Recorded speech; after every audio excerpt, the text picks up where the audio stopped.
家好，来到我的乐高海边木屋。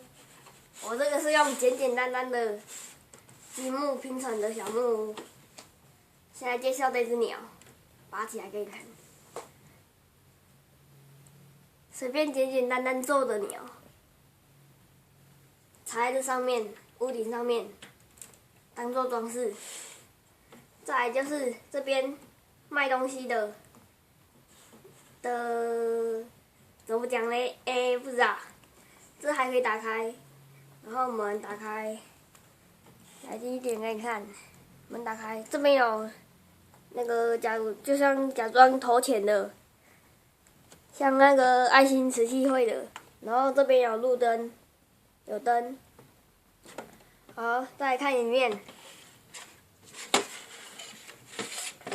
里面有收银台、钱。还有一个这个播器，来拔下来给你看。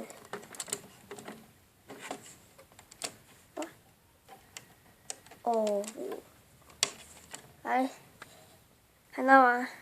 这里还可以动。好，先放着。好，再来看里面，这边的门也可以打开。这边没有做什么装饰，然后这边是站人卖东西的，看要卖什么都可以。然后这边就做一些三角形屋顶的装饰，这边有一个那个排气孔，好，要算烟囱。然后这边是那个海船来这边停着靠岸，然后人走上来。这边还有一点点装饰，假如草啊，花红色的都是草花花。这边还有一个船桨，然后让来这边的人可以划船。还有这边还有海星，一些装饰，海边的装饰。